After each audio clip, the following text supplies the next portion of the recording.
नमस्कार साथियों, depth astro के एक और सेगमेंट में आप सभी का स्वागत है।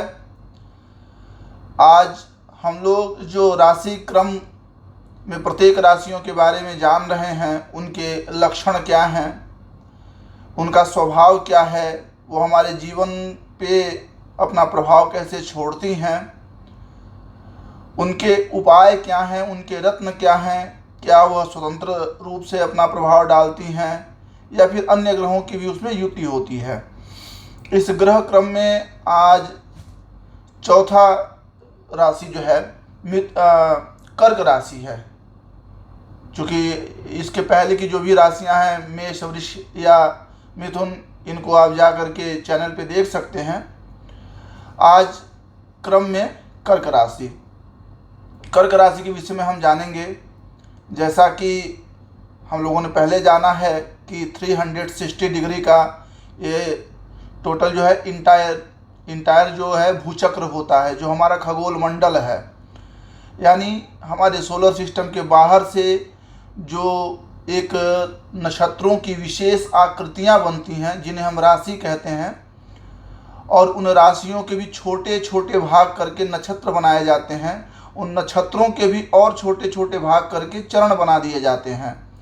तो इस क्रम में जैसा कि आपको पता है, प्रत्येक राशि को 30 डिग्री अंश का जो है पूरा भाग मिला होता है। अब चूंकि ये चौथी है, तो इस 360 डिग्री के बीच में इसका जो भाग है वह 90 से लेकर के 120 डिग्री के बीच में आता है। और यदि इनको नक्षत्रों के 9 चरणों से बांट दें तो प्रत्येक चरण के 3 अंश और 20 कला ऐसे बटेंगे। अब इस कर्क राशि के अंतर्गत कौन से 3 नक्षत्र आते हैं? तो पहला है पुनर्वसु। पुनर्वसु का आखिरी चरण, 4 चरणों में जो सबसे आखिरी चौथा चरण होता है वो आता है, जिसके स्वामी देवता हैं बृहस्पति। दूसरा इसमें पुष्य नक्षत्र आता है। पुष्य नक्षत्र के चारों चरण इसमें सम्मिलित होते हैं और इनके देवता हैं शनि। इससे आप कंफ्यूज ना होइएगा, क्योंकि कई बार गुरु जब पुष्य नक्षत्र पे जाते हैं तो बड़ी अच्छा योग बनता है, कार्यों की सफलता होती है, अन्य भी मांगलिक कार्य इसमें किए जाते हैं। लेकिन वह क्यों किए जाते हैं, इनको भी हम लोग आगे जानेंगे। और जो तीसरा नक्षत्र है इसका आश्लेषा, जिसके स्वामी बुध हैं, उनके भी 4 चरण इसमें लिए जाते हैं। तो पुनर्वसु का 1, पुष्य के 4 और आश्लेषा के 4, ऐसे 9 चरणों से मिल करके यह एक राशि बनती है, जिसका नाम कर्क है। अब कर्क के जो स्वामी देवता हैं वह है चंद्रमा। चंद्रमा और सूर्य किसी भी कुंडली में राशियों की सिर्फ एक एक राशि के स्वामी होते हैं। बाकी सारे जो ग्रह हैं, राहु केतु को छोड़ करके, वो 2-2 राशियों के स्वामी होते हैं। अब चंद्रमा जो कि कर्क के स्वामी हैं, इनका प्रभाव तो हमारे जीवन में देखने को मिलेगा ही। साथ ही साथ जैसा कि मैंने पहले बताया कि जो 3 नक्षत्रों का संयोग है, जैसे पुनर्वसु उनके जो बृहस्पति हैं और पुष्य के शनि हैं, आश्लेषा के बुध हैं, तो चंद्रमा, बृहस्पति, शनि और बुध, इन 4 ग्रहों का मिला जुला प्रभाव जो है कर्क राशि में जन्मे हुए जातकों को मिलता है। अब चंद्रमा से देखें तो चंद्रमा चंचलता लाता है, गंभीरता नहीं लाता, वो चंचल बनाता है व्यक्ति को, लेकिन उदारता भी देता, उदार भी है। वहीं बृहस्पति क्या करते हैं, व्यक्ति में सद्गुणों की भरमार कर देते हैं। व्यक्ति धार्मिक होगा, विद्यावान होगा, अपने से बड़ों की बातों को सुनने वाला, मानने वाला होगा, उदार चरित्र का होगा।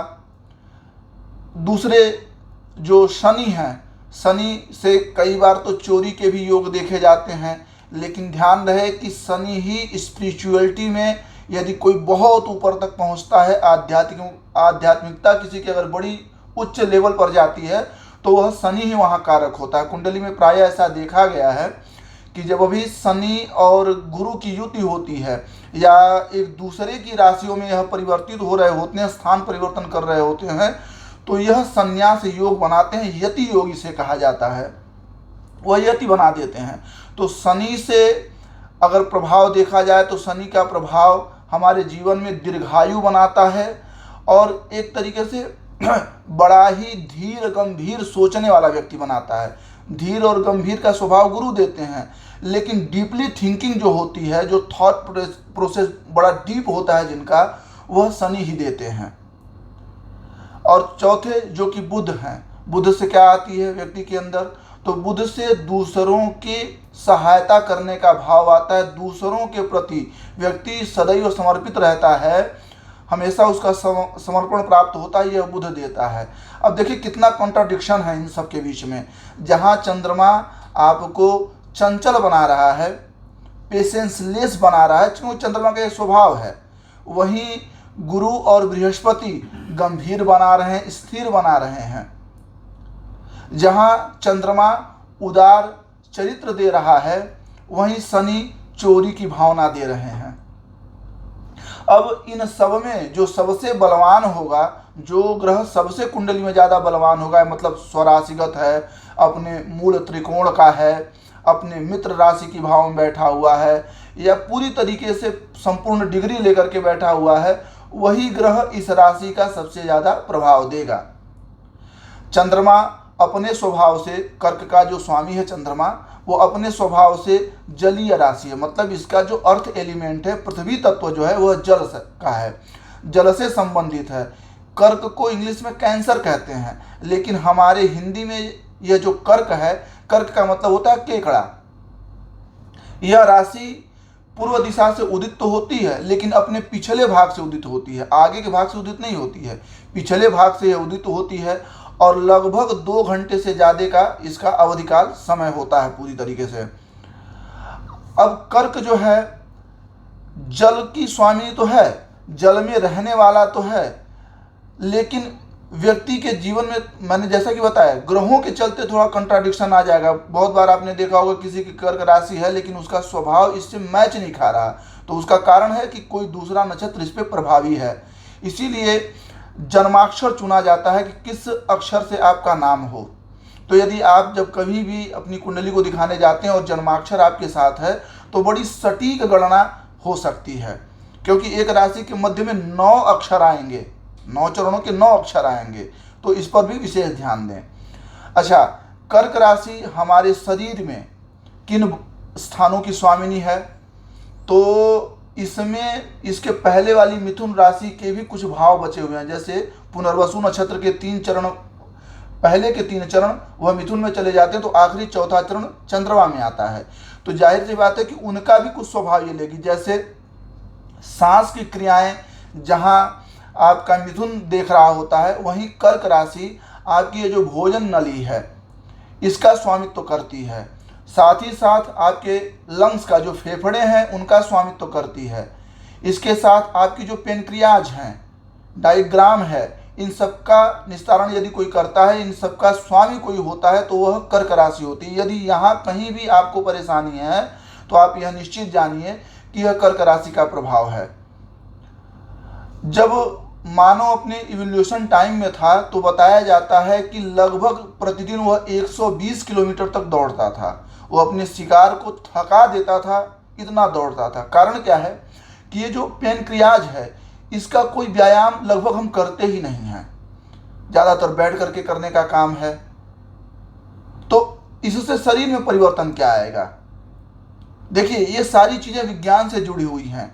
शारीरिक परिवर्तन जो होगा, स्थूल यानी मोटे गले वाला, घुंघराले बालों वाला व्यक्ति हो, मोटा पेट हो और लंबाई उसकी बहुत ज़्यादा नहीं होती, मध्यम वर्गीय ठीक ना कद ही होता है, जो कर्क से संबंधित लोग होते हैं प्रायः। लेकिन आप इसे 100% नहीं कह सकते हैं, प्रायः ऐसा स्वभाव कर्क राशि का होता ही होता है। जब हम लोग आगे भी इन राशियों से निकलेंगे, अभी तो हम राशियों का स्वभाव जान रहे हैं, जब यही राशि लग्न में शरीर का निर्माण करेगी तो कैसे होगी, इसके विषय में जानेंगे। तो अभी इसका स्वभाव मैं बता रहा हूँ कि गला स्थूल है, घुंघराले बाल हैं, ठीक ना कद है, मोटा पेट है, और उसके साथ साथ आपकी पेनक्रियाज का स्वामित्व तो यह करता है, भोजन पचता है नहीं पचता है। व्यक्ति जल से संबंधित रोगों से भी जो है व्याप्त होता है, जैसे कर्क राशि कफ की स्वामिनी है। ऐसे लोगों को कफ से संबंधित रोग ज़्यादा होते हैं। बड़ी जल्दी उनको सर्दी जुकाम हो जाएगा। थोड़ी सी वो भीग गए या मौसम थोड़ा सा परिवर्तित हुआ तो अन्य लोगों की अपेक्षा इनके अंदर सर्दी जुकाम से जुड़ी चीज़ें ज़्यादा देखने को मिलेगी। सांस फूलने ही लगेगा, ऐसी चीज़ें इनके साथ होती है। लेकिन एक और बात, एक अच्छी बात ये होती है कि मृदुभाषी होते हैं, बड़ा सौम्य होते हैं और इनकी सौम्यता ही इनके जीवन के सुख का कारक होती है। स्त्री प्रेमी होते हैं या स्त्रियों में यदि देखा जाए तो वो पुरुष प्रेमी होती हैं। दोनों ही जातकों के विषय में होता है। यह अपने मृदु भाषण के द्वारा अपने जीवन में बड़ी सफलता, क्योंकि नैसर्गिक रूप से यदि देखा जाए तो इनके जीवन के जो पीछे के 2 भाग हैं, यदि जीवन के 3 भाग आप करें तो प्रारंभिक भाग तो रोगों से ग्रस्त ही रहता है अधिकतर इनका प्रायः, क्योंकि कफ प्रवृत्ति के हैं। दूसरा और तीसरा जो इनके जीवन का भाग होता है वह लगभग सुखमय बीतता है, सुखमय ही गुजरता है। इसमें एक उदाहरण और आपको दे दूं, भगवान राम कर्क लग्न में जन्मे हैं। माइंड इट कि वह कर्क राशि में नहीं जन्मे हैं, कर्क लग्न में भगवान राम का जन्म हुआ है। उनकी सौम्यता, उनके रूप चरित्र का कितना वर्णन आपको सुनने को मिलता है। और पूर्णतया वह कर्क में जन्मे हैं, इसलिए भगवान बृहस्पति का उनके ऊपर विशेष कृपा रही और महर्षि वशिष्ठ जैसे उनके गुरु हुए। तो कर्क राशि स्वभावतः, जैसा कि मैंने पहले बताया कि किन प्रकार के रोगों को और किन अंगों का वह प्रतिनिधित्व करती है, साथ ही साथ उसके लक्षण क्या है, लेकिन स्वातंत्र के लक्षण नहीं होते हैं। जब भी उसके लक्षण आएंगे तो चंद्रमा के साथ साथ, मतलब कर्क का स्वामी चंद्रमा के साथ बृहस्पति, शनि और बुध, इन 4 ग्रहों का प्रभाव आपको देखने को मिलेगा। यदि आप कर्क राशि के जातक हैं और जीवन में यदि आपको मार्ग नहीं मिल रहा है और आप व्यापार इत्यादि करना चाहते हैं तो जल से संबंधित वस्तुओं का ही व्यापार करें, या यात्राएं बहुत ज़्यादा यदि आपके व्यापार में है तो भी आपको लाभ मिलेगा। यह उत्तर दिशा की स्वामिनी है, तो उत्तर दिशा की तरफ यदि व्यक्ति ज़्यादा प्रयास करे, यानी अपने जन्म स्थान से उत्तर दिशा की तरफ यदि प्रयास करेगा तो उसको अपने जीवन के कार्यों में बड़ी सफलता मिलेगी। जल से संबंधित कार्य हो, उत्तर दिशा का कार्य हो, तो यह सफलता की पहली कुंजी है जो भी इससे जन्मे हुए, कर्क राशि से जन्मे हुए जातक हैं। दूसरी बात, यदि इनमें समस्याएं कुछ आती हैं, आपको रोग व्याधि ज़्यादा होती है, तो कर्क चंद्रमा के लिए मोती धारण किया जाता है। यदि मोती आप, मतलब आपका जो भी बॉडी वेट है 10 किलो पे 1 रत्ती, और ऐसे करके आप, मतलब कैरेट, आप 70 किलो के तो 7 कैरेट का मोती को अपने दाहिने हाथ की, या जो हाथ आपका ज़्यादा काम कर रहा हो उस हाथ की सबसे छोटी कनिष्ठिका उंगली में चांदी में यदि धारण करेंगे तो इस राशि का प्रभाव आप पर कई गुना ज़्यादा प्रभावित होगा। यदि आप ऐसा ना कुछ कर सकते हो तो चूंकि चंद्र बड़ा सौम्य ग्रह है, भगवान शिव अथवा माता दुर्गा जी की आप जो है प्रार्थना करें, उनकी पूजा करें, उनके पाठों को करें, उनके मंत्रों का जप करें तो भी आपको विशेष लाभ होगा, क्योंकि चंद्र जो है इन सभी का स्वामित्व, इन सभी के अंडर में होता है। स्वामित्व तो क्या, वो तो स्वयं इसके स्वामी हैं। तो यदि चंद्रमा आपका कहीं से भी कमज़ोर है और वो कर्क राशि कमज़ोर है तो आप भगवान शिव और माता पार्वती का अनुष्ठान कर सकते हैं, इससे भी आपको लाभ होगा। पुनः एक बार मित्रों, आप सभी से आग्रह करूंगा कि यदि इस चैनल के कंटेंट आपको पसंद आते हैं, ये रोचक लगते हैं, तो प्लीज़ इसे लाइक करें, सब्सक्राइब करें, ज़्यादा से ज़्यादातर लोगों के पास शेयर करें और कमेंट के माध्यम से अपनी बातें भी रखते रहें कि आपको अन्य किन विषयों में जानना है। आपके शेयर, आपकी लाइक से हमारी रीच बढ़ेगी और ज़्यादा से ज़्यादातर लोगों तक हम लोग पहुँच पाएंगे। इसी आग्रह के साथ एक बार पुनः नमस्कार।